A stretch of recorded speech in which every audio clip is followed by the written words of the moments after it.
ಇನ್ನು ಜೆಡಿಎಸ್ನ ಶರಣಗೌಡ ಕಂದಕೂರ್ ಎಲ್ಲೊಂದು ಕಡೆ ಜೆಡಿಎಸ್ ಕೈ ಕೊಟ್ಬಿಡ್ತಾರೆ ಅನ್ನುವಂಥ ಭಯ ಭೀತಿ ಇತ್ತು. ಆದರೆ ಅದಾಗಿರ್ಲಿಕ್ಕಿಲ್ಲ. ಬಹುಶಃ ಕುಪೇಂದ್ರ ರೆಡ್ಡಿಗೆ ನಾನು ಮತ ಕೊಟ್ಟಿದ್ದೀನಿ ಅಂತ ಕಂದಕೂರ್ ತುಂಬ ಸ್ಪಷ್ಟವಾಗಿ ಹೇಳಿದ್ದಾರೆ. ಅಸಮಾಧಾನಗಳಿತ್ತು ನಿಜ, ಮನಸ್ತಾಪಗಳೂ ಇದ್ದಿದ್ದು ನಿಜ. ಆದರೆ ನಾನು ಕುಪೇಂದ್ರ ರೆಡ್ಡಿ ಅವರಿಗೇನೆ ನಾನು ಮತ ಹಾಕಿದ್ದೀನಿ. ನಿನ್ನೆ ರಾತ್ರಿ ಎಚ್ ಡಿ ಕುಮಾರಸ್ವಾಮಿ ಮತ್ತು ನಿಖಿಲ್ ನನ್ನ ಜೊತೆ ಮಾತಾಡಿದ್ರು. ಹೀಗಾಗಿ ನಾನು ರೆಡ್ಡಿ ಅವರಿಗೇನೆ ಮತ ಹಾಕಿದ್ದೀನಿ ಅಂತ ಹೇಳಿದ್ದಾರೆ ಕಂದಕೂರ್. ಪರ ಸಮಾಧಾನ, ಕೆಲವು ಮನಸ್ತಾಪಗಳು ಇದ್ದಿರ್ತಕ್ಕಂಥದ್ದು ನಿಜ. ನಿನ್ನೆ ರಾತ್ರಿ ನಮ್ಮ ಯುವ ನಾಯಕರಾದ ಕುಮಾರಸ್ವಾಮಿಯವರು, ನಿಖಿಲ್ ಕುಮಾರಸ್ವಾಮಿಯವರು ಮತ್ತು ಕುಮಾರಣ್ಣವರು ನಿನ್ನೆ ರಾತ್ರಿ ನನ್ನ ಸಹೋದರರಿಗೆ ಭೇಟಿಯಾಗಿ, ನಮಗೂ ಭೇಟಿಯಾಗಿ ಕೆಲವು ಮನಸ್ಸಿನಾಗ ಇರ್ತಕ್ಕಂಥ ವಿಚಾರಗಳನ್ನು ವ್ಯಕ್ತಪಡಿಸಿದಾಗ ಯುವ ನಾಯಕರು ಅದನ್ನು ನಿನ್ನೆ ಒಂದು ವೇದಿಕೆ ಮಾಡಿ ಮನಸ್ತಾಪಗಳು ಬಗೆಹರಿಸಲಿಕ್ಕೆ ನಿನ್ನೆ ರಾತ್ರಿ ಮನೆಗೆ ಬಂದಿದ್ದರು, ಮಾತಾಡಿದ್ದೀವಿ, ಬಗೆಹರಿದಿದ್ವಿ. ಅಲ್ಲ, ನಾನು ಒಂದನ್ನೇ ಹೇಳ್ತೀನಿ, ರಾಜ್ಯಸಭಾ ವಿಚಾರವಾಗಿ ಯಾರೂ ಎಂದ್ಕೊತಂದರೆ ನನಗೆ ಮತ ನೀಡಬೇಕು ಅಂತ ತಿಳ್ಕೊಂಡು ಯಾರೂ ಹೇಳಿಲ್ಲ. ಅದಕ್ಕೆ ಪ್ರಶ್ನೆ ಉದ್ಭವ. ರಾಜ್ಯಸಭಾ ವಿಚಾರವಾಗಿ ಯಾರು ಪಕ್ಷದ ಸೂಚನೆ ಪ್ರಕಾರ ಮತ ಹಾಕಿದ್ದೀರಿ? ಖಂಡಿತವಾಗಿ ಪಕ್ಷದ ಸೂಚನೆ ಪ್ರಕಾರ ಪಕ್ಷ ಎಂತಂದರೆ ವಿಪ್ಪನ್ನು ಜಾರಿ ಮಾಡಿದೆ. ಹಾಗಾಗಿ ಎಂತಂದರೆ ನಾವು ಕುಪೇಂದ್ರ ರೆಡ್ಡಿ ಅವರಿಗೆ ಮೊದಲ ಪ್ರಾಶಸ್ತ್ಯ ಮತವನ್ನು ಬಿಜೆಪಿಯಿಂದ ಎಷ್ಟು ಸಂಸದರು ಕ್ರಾಸ್ ವೋಟ್ ಮಾಡಿದ್ದಾರೆ ಸರ್ ಕಾಂಗ್ರೆಸ್ ಅಭ್ಯರ್ಥಿಗೆ? ಅವ್ರ ಪಕ್ಷಕ್ಕೆ ಅವ್ರಿಗೆ ಕೇಳಬೇಕು, ಅದು ನನಗೆ ಕೇಳಬೇಕು. ಇವತ್ತು ಇನ್ನು ಎಂ ಪಿ ಪ್ರಕಾಶ್ ಅವರ ಪುತ್ರಿ ಲತಾ ಮಲ್ಲಿಕಾರ್ಜುನ್ ಯಾರಿಗೆ ಮತ ಹಾಕಿದ್ದಾರೆ? ಅವ್ರು ಹೇಳ್ತಾರೆ, ನಾನು ಕಾಂಗ್ರೆಸ್ಗೆ ಮತ ಹಾಕಿದ್ದೀನಿ, ಆದರೆ ಇಂಥವ್ರಿಗೆ ಹಾಕಿದ್ದೀನಿ ಅಂತ ಹೇಳಲ್ಲ ಅಂತಾರೆ ಲತಾ ಮಲ್ಲಿಕಾರ್ಜುನ್. ಹೇಳ್ಕೊಂಡ್ ಬಂದಿದ್ದೀನಿ, ಕಾಂಗ್ರೆಸ್ ಪಕ್ಷಕ್ಕೆ ವೋಟ್ ಹಾಕ್ತೀನಿ ಅಂತ. ಇವತ್ತು ಅದೇ ಹೇಳ್ತೀನಿ, ಕಾಂಗ್ರೆಸ್ ಪಕ್ಷಕ್ಕೆ ವೋಟ್ ಹಾಕ್ತಾರೆ. ಅದು ನಾವು ಹೇಳಕ್ ಬರಲ್ಲ. ಹೇಳಿದ್ರೆ ಏನ್ ಸೀಕ್ರೆಟ್ ಏನ್ ಉಳಿಯುತ್ತೆ? ಓಪನ್ ಬ್ಯಾಲೆಟ್ ಅಲ್ಲ, ಇಲ್ಲ, ನನಗಿಲ್ಲ. ಅದು ನಾನು ಮೊದ್ಲಿಂದನೂ ಹೇಳ್ಕೊಂಡ್ ಬಂದಿದ್ದೀನಿ, ಕಾಂಗ್ರೆಸ್ ಪಕ್ಷಕ್ಕೆ ವೋಟ್ ಹಾಕ್ತೀನಿ. ಇನ್ನು ಪ್ರಿಯಾಂಕ್ ಖರ್ಗೆ ಇವೆಲ್ಲ ಡೆವಲಪ್ಮೆಂಟ್ಗಳ ವಿಚಾರಕ್ಕೆ ಸಂಬಂಧಪಟ್ಟಂಗೆ ಮಾತಾಡಿದ್ದಾರೆ. ನಮ್ಮಲ್ಲಿ ಒಗ್ಗಟ್ಟಿದೆ, ನಮ್ಮಲ್ಲಿ ಯಾವುದೇ ಭಿನ್ನಾಭಿಪ್ರಾಯ ಇಲ್ಲ ಅನ್ನುವಂಥ ಮಾತನ್ನು ಪ್ರಿಯಾಂಕ್ ಖರ್ಗೆ ಹೇಳಿದ್ದಾರೆ. ಆತ್ಮಸಾಕ್ಷಿಯಾಗಿ ಮತ ಚಲಾವಣೆ ಮಾಡಿ ಬಂದಿದ್ದೀವಿ ಅಂತ. ಏನು ಸರ್ ಹಾಗಾದ್ರೆ ಅಂತ ನೋಡಿ, ಈಗ BJP ಅವ್ರದ್ದು JDS ಅವ್ರದ್ದು ಸಮಸ್ಯೆ ಏನಿದೆ ಅರ್ಥ ಆಗ್ತಾಯಿಲ್ಲ. ಅವರೇ ತಾನೇ ಹೇಳಿದ್ದು ಆತ್ಮಸಾಕ್ಷಿಯಾಗಿ ಮತ ನೀಡಿ ಅಂದ್ಬಿಟ್ಟು, ಕಾಂಗ್ರೆಸ್ನವ್ರು ನೀಡಬೇಕು ಅಂತ. ನಾವು ಆತ್ಮಸಾಕ್ಷಿಯಾಗಿ ಮತ ನೀಡಿ ಕಾಂಗ್ರೆಸ್ಸಿಗೆ ಬಂದಿದೆ. ಈಗ BJP ಅವ್ರದ್ದು ಇರ್ಬೋದು, JDS ಅವ್ರು ಇರ್ಬೋದು, ಆತ್ಮಸಾಕ್ಷಿ ಮತಗಳು ನಮಗೆ ಬಂದಿದ್ರೆ ಸಮಸ್ಯೆ ಏನಿದೆ ಅಂದರೆ ಎಲ್ಲೋ ಒಂದು ಕಡೆ ಅಲ್ಲಿ ಗೊಂದಲ ಇದೆ ಅಂತ ಅರ್ಥ. ಅವ್ರ ನಾಯಕತ್ವದಲ್ಲಿ ನಂಬಿಕೆ ಇಲ್ಲ ಅಂತ ಅರ್ಥ. ಮತ್ತೆ ನಮ್ಮ ಸರ್ಕಾರ ಜನರ ಪರವಾಗಿದ್ದಾರೆ ಅಂತ ಅರ್ಥ ಅಲ್ವಾ? ಸೊ ಅದು ಅವ್ರ ಆತ್ಮಾವಲೋಕನ ಮಾಡ್ಕೊಂಡ್ರೆ ವಿನಃ ನಾವಲ್ಲ. ಈಗ ಎಸ್.ಟಿ. ಸೋಮಶೇಖರ್ ಅವರು ಕೂಡ ಕಾಂಗ್ರೆಸ್ ಅಭ್ಯರ್ಥಿಯ ಪರ ಮತ ಚಲಾವಣೆ ಮಾಡಿರುವಂಥದ್ದು, ಏನು ಹೇಳ್ತೀರಿ ಬಗ್ಗೆ ಅಂತ? ನೋಡಿ, ಅದು ನನಗೆ ಗೊತ್ತಿಲ್ಲ ಅವ್ರು ಮಾಡಿದಾರೋ ಇಲ್ಲೋ ಅಂತ. ಮಾಧ್ಯಮದ ಸ್ನೇಹಿತರೆಲ್ಲರೂ ಹೇಳ್ತಾ ಇದ್ದಾರೆ ಅವ್ರು ಮಾಡಿದಾರೆ ಅಂತ. ನೀವು ಹೇಳ್ದಂಗೆ ಆತ್ಮಸಾಕ್ಷಿ ಮತ, ಜನರ ಪರವಾಗಿರುವಂಥ ಮತ. ಸೊ ಅದು BJP ಅವ್ರು ಹೇಳಬೇಕು, ಯಾಕೆ ಅವರ ಶಾಸಕರಲ್ಲಿ, ಅವರ ಮನೆಯಲ್ಲಿ ಗೊಂದಲ ಇದೆ ಅಂತ. ಈಗ 3ಕ್ಕೆ 3 ಸೀಟ್ಗಳನ್ನು ಕೂಡ ಗೆಲ್ತಿರಾಗದೆ ಕಾಂಗ್ರೆಸ್. ಖಂಡಿತವಾಗೂ ನಾವು ಯಾವಾಗಲೂ ಹೇಳಿದ್ದೇವಲ್ಲ, 3ಕ್ಕೆ 3 ನಾವು ಗೆಲ್ತೀವಿ. ಮತ್ತು ಅಲ್ಲೂ ಕೂಡ ಆತಂಕ, ಆಶ್ಚರ್ಯ ಎರಡೂ ಇರುತ್ತೆ ಅಂತ ಹೇಳಿದ್ದೀವಲ್ಲ. ಹಾಗಾಗಿ ಇನ್ನೇನು ಒಂದು 2-3 ತಾಸು ರಿಸಲ್ಟೇ ಬರುತ್ತಲ್ಲ. ಈಗ ಯಡಿಯೂರಪ್ಪನವರು ಸ್ವತಃ ಕಾಂಗ್ರೆಸ್ ನಾಯಕರನ್ನ ಸಂಪರ್ಕ ಮಾಡುವಂಥ ಕೆಲಸ ಕೂಡ ಮಾಡಿದ್ರು. 40ಕ್ಕೂ ಹೆಚ್ಚು ಶಾಸಕರನ್ನ ಕೂಡ ಧೋರಣೆ ಮೂಲಕ ಮಾತಿಂದ DK ಶಿವಕುಮಾರ್ ಕೂಡ ಹೇಳಿರುವಂಥದ್ದು ಸರ್. ಇದರಲ್ಲಿ ಆಶ್ಚರ್ಯ ಪಡೋದೇನಿದೆ? ಆಪರೇಷನ್ ಕಮಲ ಸೂತ್ರಧಾರರೇ ಇವರಲ್ವಾ? ಇಡೀ ರಾಜ್ಯಕ್ಕೆ, ಇಡೀ ರಾಷ್ಟ್ರಕ್ಕೆ, ಕ್ಷಮಿಸಬೇಕು, ಇಡೀ ರಾಷ್ಟ್ರಕ್ಕೆ ಮ್ಯಾನುಫ್ಯಾಕ್ಚರ್ಡ್ ಮ್ಯಾಂಡೇಟ್ಗಳು ಮಾಡೋದು ಹೇಗೆ ಅಂತ ಹೇಳ್ಕೊಟ್ಟಿದ್ದೆ ಇವರಲ್ವಾ? ಜನರ ಆಶೀರ್ವಾದ ಇರಲಾರ್ದು ಕೂಡ ಅಧಿಕಾರ ಹೇಗೆ ಹಿಡಿಯೋದಂತ ಹೇಳ್ಕೊಟ್ಟಿದ್ದು ಇವರೇ ಅಲ್ವಾ? ರಿಸಾರ್ಟ್ ರಾಜಕೀಯ ಹೇಳ್ಕೊಟ್ಟಿದ್ದು ಇವರೇ ಅಲ್ಲ ಇಡೀ ರಾಷ್ಟ್ರಕ್ಕೆ. ಸೊ ಇದರಲ್ಲಿ ಆಶ್ಚರ್ಯ ಏನಿದೆ? 3 ಅಭ್ಯರ್ಥಿಗಳ ವಿರುದ್ಧ ಈಗ ಸ್ಪರ್ಧೆ ಮಾಡೋದಕ್ಕೆ ಈಗ 4ನೇ ಅಭ್ಯರ್ಥಿ ಕುಪೇಂದ್ರ ರೆಡ್ಡಿ ಅವರು ಇದು ಮಾಡಿರುವಂಥದ್ದು ಸರ್. ನಾನು ಅವತ್ತೇ ಹೇಳಿದ್ದೆ, ಅವರು ನನಗೆ ಬಹಳ ಆತ್ಮೀಯರು, ಬಹಳ ಸಮೀಪದವರು, ಒಳ್ಳೆ ಮನುಷ್ಯ. ಇವ್ರಿಗೆ ಬಲಿಪಶು ಮಾಡ್ತಾ ಇದ್ದಾರೆ. ಇವರಿಗೆ ಏನಾಯಿತು, ಅವರ ಮನೆ ಓಟ್ಗಳು ಜೊತೆಗಿದೆಯಾ ಇಲ್ಲ ಅಂತ ಅವರಿಗೆ ಏನೋ ಒಂದು ಸಾಕ್ಷಿ ಬೇಕಾಗಿತ್ತು, ಅದಿಲ್ಲ ಅಂತ ಇವತ್ತು ಪ್ರೂವ್ ಆಗಿದೆ. ಅದಕ್ಕೆ ಬಲಿಪಶುವಾಗಿ ಕುಪೇಂದ್ರ ರೆಡ್ಡಿ ಸಾಹೇಬ್ರಿಗೆ ಬಲಿ ಮಾಡಿದ್ದಾರೆ ಅಷ್ಟೇ. ಈಗ ಕಾಂಗ್ರೆಸ್ನಿಂದ ಯಾವುದೇ ಅಡ್ಡ ಮತ ಅಂತ ಭೀತಿ ಇಲ್ಲ ಆಗಿದ್ರೆ? ಖಂಡಿತ ಇಲ್ಲ. ತಮಗೆ ಇಷ್ಟೊತ್ತಿಗೆ ಮಾಹಿತಿಗಳು ಬರಬೇಕಲ್ಲ. ಇನ್ನು ಮತದಾನದ ನಂತರ ಕೆಲ ಶಾಸಕರುಗಳು ಮಾತಾಡಿದ್ದಾರೆ. ಏನು ಹೇಳಿದ್ರು ನೋಡ ಬನ್ನಿ. 100ಕ್ಕೆ 100ರಷ್ಟು ವಿಶ್ವಾಸ ಇದೆ. ನಮ್ಮ 3 ಕ್ಯಾಂಡಿಡೇಟ್ ಗೆದ್ದೇ ಗೆಲ್ತವೆ, ಅದ್ರಾಗ 2 ಮಾತು ಇಲ್ಲ. ಬಿಜೆಪಿ JDS ಮೈತ್ರಿಕೂಟದ ಕನಸು ಭಂಗ ಆಗುತ್ತೆ. 100ಕ್ಕೆ 100ರಷ್ಟಿದೆ. 2 ಮಾತೇ ಇಲ್ಲ. ಗೆಲ್ತೀವಿ. ಭರವಸೆ ಇದೆ.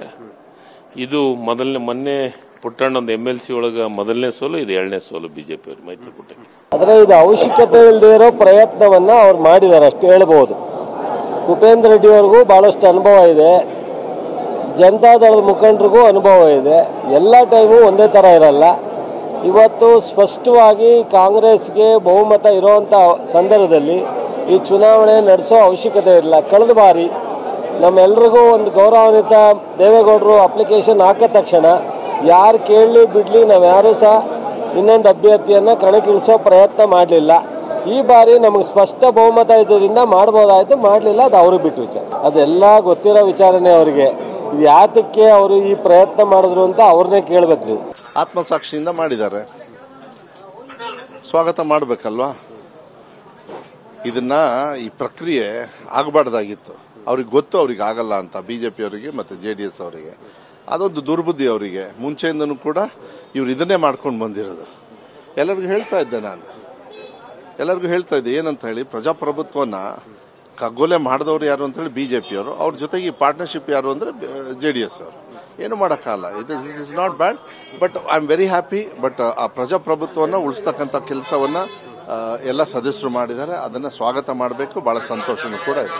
ಸುಮ್ಮನೆ ಕನ್ಫ್ಯೂಷನ್ ಕ್ರಿಯೇಟ್ ಮಾಡಿ ಶಾಸಕರಿಗೆ ಒಂಥರ ಅಪಮಾನನೇ ಇದು. ಏನು ಅನುಮಾನ ದೃಷ್ಟಿಯಿಂದ ನೋಡ್ತಕ್ಕಂಥ ಕೆಲಸ ಅವ್ರ ಶಾಸಕರಿಗೂ ಆಗ್ತದೆ, ಬೇರೆ ಶಾಸಕರಿಗೂ ಆಗ್ತದೆ. ಈಗ ಅವ್ರ ಶಾಸಕರು ಎಷ್ಟು ಮಂದಿ ಅಡ್ಡ ಮತದಾನ ಮಾಡ್ತಾರೆ ನೋಡ್ರಿ. JDS BJPದವರು ಬರ್ತಾವ, ನಮಗೆ ಬರ್ತಾವ. ಒಂದು 3-4 ಬರ್ತಾವ ನೋಡ. ನನ್ನ ಆತ್ಮಸಾಕ್ಷಿಗೆ ಅನುಗುಣವಾಗಿ ನಾನು ಮತ ಚಲಾಯಿಸಿದ್ದೀನಿ ಅಂತ ನನ್ನ ಎಲ್ಲ ಮಾಧ್ಯಮ ಸ್ನೇಹಿತರಿಗೆ ಹೇಳೋದಕ್ಕೆ ನಾನು ಇಷ್ಟಪಡ್ತೀನಿ. ಬಿಜೆಪಿ ನಾಯಕರು, JDS ನಾಯಕರು ದರ್ಶನ್ ಪುಟ್ಟಣ್ಣಯ್ಯ ಅವ್ರನ್ನು ಕೂಡ ಸಂಪರ್ಕ ಮಾಡಿದ್ರು ಅನ್ನುವಂಥ ಮಾತು. ದರ್ಶನ್ ತುಂಬ ಚೆನ್ನಾಗಿ ಹೇಳಿದ್ರು ಈ ವಿಚಾರಕ್ಕೆ ಸಂಬಂಧಪಟ್ಟಂಗೆ. ಚುನಾವಣೆ ಅನ್ನುವಂಥ ಸಂದರ್ಭದಲ್ಲಿ ಈ ರೀತಿ ಮಾತಾಡುವಂಥ ಸಹಜ, ಆದರೆ ನನಗೆ ಯಾರು ಕೂಡ ಈ ದುಡ್ಡು ಆಫರ್ ಮಾಡಿದ್ದು ಅಂಥದ್ದು ಯಾವುದನ್ನು ಕೂಡ ಮಾಡಿಲ್ಲ ಅಂತ. ಈ ಮತದಾನ ಆದಮೇಲೆ ದರ್ಶನ್ ಏನು ಹೇಳಿದ್ರು ಬನ್ನಿ ನೋಡೋಣ. ಅದ್ರ ಬಗ್ಗೆ ಎಲ್ಲ ಎಷ್ಟೊಂದು ದೊಡ್ಡದಾಗಿ ಮಾತಾಡೋಕ್ಕೆ ನಾನು ಅಲ್ಲ. ನಮಗೇನು ಏನು ಮಾಡಬೇಕಂತ ಇತ್ತು ಅದನ್ನು ಮಾಡಿದ್ದೀವಿ ಅಷ್ಟೇ. ನಿಮಗೂ DKಶಿ ಅವರು ಅಪ್ರೋಚ್ ಮಾಡಿದ್ರು, ಅಂದರೆ ನಮಗೊಂದು ಮತ ಬೇಕು ಅನ್ನುವಂತಹದ್ದು. ಯಾಕಂದರೆ ಪಕ್ಷೇತರ ಶಾಸಕರನ್ನು ಕೂಡ ಕಾಂಟ್ಯಾಕ್ಟ್ ಮಾಡಿದ್ರು, ನೀವು ಕೂಡ ಕ್ಯಾಂಡಿಡೇಟ್ಸು ರೀಚ್ ಔಟ್ ಮಾಡಿದ್ರು. ಅಂದರೆ ಎಲ್ಲ ಕ್ಯಾಂಡಿಡೇಟ್ಸ್ ರೀಚ್ ಔಟ್ ಮಾಡಲಿಲ್ಲ, ಕೆಲವು ಕ್ಯಾಂಡಿಡೇಟ್ಸ್ ಅವ್ರು ಬಂದು ಎಲ್ಲ ಮತ ಹಾಕಿ ಅಂತ ಕೇಳಿದ್ರು. ಅದ್ರ ಪ್ರಕಾರ ಮತ ನಾವು ಕನ್ಸಿಡರ್ ಮಾಡಿ ಹಾಕಿ ಅದಾದ ಹೇಳೋಕ್ಕಾಗಿಲ್ಲ. BJP ಅವರಿಗಿಂತ ಹೆಚ್ಚಾಗಿ HD ಕುಮಾರಸ್ವಾಮಿ ಅವರು ಭಾರಿ ಪ್ರಯತ್ನ ಪಟ್ಟರು. ಇಡೀ ನಮ್ಮ ಕೆಲವು MLAಗಳಿಗೆ ಇನ್ನೊಬ್ಬರಿಗೆ ಪ್ರತಿಯೊಬ್ಬರಿಗೂ ಫೋನ್ ಮಾಡಿ ವಿಚಾರಿಸಿ ಎಲ್ಲ ಮಾಡಿದರು. ಅವರು ಕೊನೆಯ ಲಾಸ್ಟಿಗೆ ಆತ್ಮಸಾಕ್ಷಿಯಾಗಿ ಓಟ್ ಹಾಕಿ ಅಂದರು. BJPರು ಅದೇ ಹೇಳಿದರು. ಇವತ್ತು ನಮ್ಮ ಓಟುಗಳು ನಮ್ಮ ಅಭ್ಯರ್ಥಿಗಳಿಗೆ ಯಾವುದೇ ಸಮಸ್ಯೆ ಏನು ಇರಲಿಲ್ಲ. ಖಂಡಿತ ಆತ್ಮಸಾಕ್ಷಿ ಇರೋರು ನಮ್ಮ ಕಾಂಗ್ರೆಸ್ ಪಕ್ಷಕ್ಕೆ ಓಟ್ ಹಾಕಿದ್ದಾರೆ. ಅವರ ಆತ್ಮಸಾಕ್ಷಿ ಅವರಿಗೆ ಒಪ್ಪಲಿಲ್ಲ ಅಂತ ಕಾಣುತ್ತೆ. ಅದರಿಂದ ಇವತ್ತು ಇಡೀ ನಮ್ಮ ಕಾಂಗ್ರೆಸ್ ಪಕ್ಷದ ಒಗ್ಗಟ್ಟು ಏನಿದೆ ಅದು ನಾವು ಬಲವಾಗಿದ್ದೀವಿ ಅನ್ನೋದು ತೋರಿಸ್ಕೊಡ್ತೀವಿ. ಆತ್ಮ ಸಾಕ್ಷಿಯ ಓಟೇ ನಮಗೆ ಬಿದ್ದಿದೆ ಅಂತ ಹೇಳಿದ್ರೆ ಕಾಂಗ್ರೆಸ್. ಈಗ ನೋಡಿ, ನೀವು ಒಂದು ತಿಳ್ಕೊಳ್ಳಿ, ಇವತ್ತು ಜಗದೀಶ್ ಶೆಟ್ಟರ್ ಅವ್ರು ನಮ್ಮ ಹತ್ರ ಬಂದರು, ನಾವು MLC ಮಾಡಿದ್ವಿ. ಆ ಮನುಷ್ಯ ನಮ್ಮ ಪಕ್ಷ ಹೋಗ್ಲಿ ಕೊನೆ ಲಾಸ್ಟಿಗೆ ತಗೊಂಡು ಅಲ್ಲೋಗಿ ರಾಜೀನಾಮೆ ಕೊಟ್ಟು ಇವತ್ತು BJP ಹೋದರು. ಯಾಕೆ ಹೋದರು? BJP ಯಾಕೆ ಹೋದರು? ಹಾಗೆ ಆ ಥರ ಇರುತ್ತೆ. ಒಬ್ಬೊಬ್ಬರು ಒಂದೊಂದು ತತ್ವ ಸಿದ್ಧತೆ ಆಧಾರ ಮೇಲೆ ಬರ್ತಾರೆ ಅಂತ ಅರ್ಥ. ಈಗ BJP ಅವರಿಗಿಂತ ಹೆಚ್ಚಾಗಿ HD ಕುಮಾರಸ್ವಾಮಿ ಅವರು ಭಾರಿ ಪ್ರಯತ್ನ ಪಟ್ಟರು. ಇಡೀ ನಮ್ಮ ಕೆಲವು MLAಗಳಿಗೆ ಇನ್ನೊಬ್ಬರಿಗೆ ಪ್ರತಿಯೊಬ್ಬರಿಗೂ ಫೋನ್ ಮಾಡಿ ವಿಚಾರಿಸಿ ಎಲ್ಲ ಮಾಡಿದರು. ಅವರು ಕೊನೆಯ ಲಾಸ್ಟಿಗೆ ಆತ್ಮಸಾಕ್ಷಿಯಾಗಿ ಓಟ್ ಹಾಕಿ ಅಂದರು. BJPರು ಅದೇ ಹೇಳಿದರು. ಇವತ್ತು ನಮ್ಮ ಓಟುಗಳು ನಮ್ಮ ಅಭ್ಯರ್ಥಿಗಳಿಗೆ ಯಾವುದೇ ಸಮಸ್ಯೆ ಏನು ಇರಲಿಲ್ಲ. ಖಂಡಿತ ಆತ್ಮಸಾಕ್ಷಿ ಇರೋರು ನಮ್ಮ ಕಾಂಗ್ರೆಸ್ ಪಕ್ಷಕ್ಕೆ ಓಟ್ ಹಾಕಿದ್ದಾರೆ. ಅವರ ಆತ್ಮಸಾಕ್ಷಿ ಅವರಿಗೆ ಒಪ್ಪಲಿಲ್ಲ ಅಂತ ಕಾಣುತ್ತೆ. ನಾಮಪತ್ರ ಸಲ್ಲಿಸುವಾಗಲೇ ನಮಗೆ ಗೆಲುವಿನ ವಿಶ್ವಾಸ ಆಯಿತು, ನನಗೆ ಮತ ಕೊಟ್ಟರು, ಇನ್ನು 20 ಮತಗಳು ಉಳಿತವೆ ಅಂತ ಬಿಜೆಪಿ ಅಭ್ಯರ್ಥಿ ನಾರಾಯಣಸಾಬ್ ಭಾಂಡೆಗೆ ಹೇಳಿದ್ದಾರೆ. ಮೈತ್ರಿ ಅಭ್ಯರ್ಥಿ ಕುಪೇಂದ್ರ ರೆಡ್ಡಿ ಕೂಡ ಗೆಲ್ತಾರೆ ಅಂತ ಭಾಂಡೆಗೆ ವಿಶ್ವಾಸ ವ್ಯಕ್ತಪಡಿಸಿದ್ದಾರೆ. ಪತ್ರ ಸಲ್ಲಿಸುವಾಗಲೇ ನಾವು ಗೆಲುವಿನ ವಿಶ್ವಾಸ ಇತ್ತು. ಯಾಕಂದರೆ ಅಷ್ಟು ಮತಗಳು ನಮ್ಮ ಜೊತೆಗೆ ಇದ್ದೇ ಇದೆ. ಹೀಗಾಗಿ ಭಾರತೀಯ ಜನತಾ ಪಾರ್ಟಿ ಅಭ್ಯರ್ಥಿಯಾಗಿ ನಾನು ಗೆಲ್ಲತಕ್ಕಂಥ ವಿಶ್ವಾಸ ಇದೆ. ನನಗೆ ಮತ ಕೊಟ್ಟ ನಂತರ 20 ಮತಗಳು ಉಳಿತವೆ. ಹೀಗಾಗಿ ನಾನು ಗೆಲ್ಲುವ ವಿಶ್ವಾಸ 100ಕ್ಕೆ 200 ಇದೆ. ಭಾರತೀಯ ಜನತಾ ಪಾರ್ಟಿ ಗೆದ್ದೇ ಗೆಲ್ತದೆ. ಕೇವಲ ನಾನಷ್ಟೇ ಅಲ್ಲ, ನಮ್ಮ ಮೈತ್ರಿ ಅಭ್ಯರ್ಥಿ ಆದ ಕುಪೇಂದ್ರ ಅವರು ಕೂಡ ಗೆಲ್ತಾರೆ ಅನ್ನತಕ್ಕಂಥ ವಿಶ್ವಾಸ ಇದೆ. ನನ್ನ ಬ್ಯಾಕ್ಗ್ರೌಂಡು, ನನ್ನ ಮನೆತನ ಬ್ಯಾಕ್ಗ್ರೌಂಡು ಯಾರೂ ಕೂಡ ರಾಜಕೀಯ ಕ್ಷೇತ್ರದಲ್ಲಿಲ್ಲ. ನಾನು RSSಲಿಂದ ಬಂದಂಥ ಒಬ್ಬ ಸ್ವಯಂ ಸೇವಕ. ಹೀಗಾಗಿ ನಾನು ಮೊದಲಿನಿಂದಲೂ BJPಯಲ್ಲಿ ಕೆಲಸ ಮಾಡ್ಕೊತ ಬಂದಿದ್ದೇನೆ. ಭಾರತೀಯ ಜನತಾ ಪಾರ್ಟಿಯ ಅನೇಕ ನಾಯಕರ ಜೊತೆ ನಾನು ಕೆಲಸ ಮಾಡಿದ್ದೇನೆ. ಪಕ್ಷದ ಕಾರ್ಯಕರ್ತರ ಜೊತೆ ಒಳ್ಳೆಯ ಸಂಬಂಧ ಇದೆ. TV ಯಲ್ಲಿ ನೋಡಿದ 1 ಗಂಟೆಯ ನಂತರ ಪಾರ್ಟಿ ಆಫೀಸ್ಲಿಂದ ನೀವು ಬೆಂಗಳೂರಿಗೆ ಬರಬೇಕು ಅನ್ನೋದು. ಹೀಗಾಗಿ ಪಕ್ಷನೇ ಗುರುತಿಸಿಕೊಟ್ಟದ ವಿನಃ ನನಗೆ TV ಯಲ್ಲಿ. ಇನ್ನು ರಾಜ್ಯಸಭೆ ಚುನಾವಣೆ ಏನಿದೆ ಇದರಲ್ಲಿ ಕಾಂಗ್ರೆಸ್ ಅಭ್ಯರ್ಥಿ GC ಚಂದ್ರಶೇಖರ್ ಗೆಲುವಿನ ವಿಶ್ವಾಸ ವ್ಯಕ್ತಪಡಿಸಿದ್ದಾರೆ. DCM DK ಶಿವಕುಮಾರ್ಗೆ ಅತ್ಯಾಪ್ತರಾಗಿರುವಂತಹ GC ಚಂದ್ರಶೇಖರ್ ಗೆದ್ದೇ ಗೆಲ್ತೇವೆ ಅಂತ ಹೇಳಿದ್ದಾರೆ. ಸರ್, ಗೆಲ್ಲುವಂಥ ವಿಶ್ವಾಸ ಎಷ್ಟಿದೆ ಅಂತ ಸರ್? 100% ಗೆಲ್ತೀವಿ, ಅದರ ನೋ ಡೌಟ್. BJPಯ ಕೆಲವು ನಾಯಕರು ಕಾಂಗ್ರೆಸ್ಸರನ್ನ ಕೆಲವರು ಆಮಿಷನ್ನು ಕೂಡ ಒಡ್ಡಿದಾರೆ ಒಂದು ಆರೋಪ ಕೂಡ ಕೇಳಿ ಬರ್ತಾರಂತ ಸರ್. ಇಲ್ಲ, ಅದು ನಂಗೆ ಗೊತ್ತಿಲ್ಲ. ಆ ಥರ ಏನಿಲ್ಲ, ಅದೆಲ್ಲ ಕಾಮನ್ ನಡೀತಾ ಇರ್ತದೆ. ಆದರೆ ನಮ್ಗೆ ಗೆಲ್ಲೋದಕ್ಕೆ ಏನು ತೊಂದರೆ ಇಲ್ಲ. ಕಾಂಗ್ರೆಸ್ ಪಕ್ಷ ಒಗ್ಗಟ್ಟಾಗಿದೆ. ನಮ್ಮ 3 ಅಭ್ಯರ್ಥಿಗಳು ಯಾವುದೇ ತೊಂದರೆ ಇಲ್ಲದೆ ವಿನ್ ಆಗ್ತೀವಿ. ಇನ್ನು 5ನೇ ಅಭ್ಯರ್ಥಿ ಕುಪೇಂದ್ರ ರೆಡ್ಡಿ ಗೆಲ್ತಾರಾ ಅಥವಾ ಸೋಲ್ತಾರಾ ಅನ್ನೋದು ಸಂಜೆ 4 ಗಂಟೆ ಮೇಲೆ ಗೊತ್ತಾಗುತ್ತೆ ಅಂತ ರೇವಣ್ಣ ಹೇಳಿದ್ರು. ಬನ್ನಿ ಏನು ಹೇಳಿದ್ರು ರೇವಣ್ಣ ನೋಡೋಣ. ಸರ್, ನಿಮ್ಮ ಅಭ್ಯರ್ಥಿ 5ನೇ ಅಭ್ಯರ್ಥಿ ಗೆಲ್ತಾರ ಕುಪೇಂದ್ರ ರೆಡ್ಡಿ ಅವರು? ಗೊತ್ತಿಲ್ಲಪ್ಪ, ನೋಡೋಣ 4 ಗಂಟೆ ಮೇಲೆ ಹೇಳ್ತೀನಿ. ನಿಮ್ಮ ಭವಿಷ್ಯ ಏನಾಗುತ್ತೆ ಅಂತ ಹೇಳಿ. 5ನೇ ಅಭ್ಯರ್ಥಿ ಗೆಲ್ತಾರ ಹೆಂಗೆ ಅಂತ 4 ಗಂಟೆ ಮೇಲೆ ಹೇಳೋದು ನಡಿ. 4 ಗಂಟೆ ಮೇಲೆ ಅಲ್ಲ, ಈಗಾಗಲೇ JDS ಇಂದಲೇ ಒಂದಷ್ಟು ಜನ BJPನ ಕ್ರಾಸ್ ಓಟ್ ಮಾಡ್ತಾರೆ ಅಂತಿದೆ. ಗೊತ್ತಿಲ್ಲ ಸರ್ ನನಗೆ. ಅಲ್ಲ, ಕ್ರಾಸ್ ಓಟ್ ಏನಾರು ಆಗ್ಬಹುದಾ ಅಂತೇಳಿ ಅದು ನೋಡೋಣ ಸರ್. 4 ಗಂಟೆ ಮೇಲೆ ಎಲ್ಲಾನು ಎಲ್ಲ ಭವಿಷ್ಯ ಹೇಳ್ತೀರಿ. ಈಗ ನಿಮ್ಮ 5ನೇ ಅಭ್ಯರ್ಥಿ ಭವಿಷ್ಯ ಏನು ಅಂತೇಳಿ ಅದನ್ನ ನೋಡ್ಕೊಂಡು ಹೇಳೋಣ ಬನ್ನಿ ಸರ್. ನೋಡ್ಕೊಂಡು ಈಗಲೇ ಮತ ಹಾಕ್ತೀರಾ? ಹಾಗಾದ್ರೆ ಹಾಕ್ತೀವಿ. ಈಗಲೇ ಮತದಾನ ಮಾಡ್ತೀರಿ?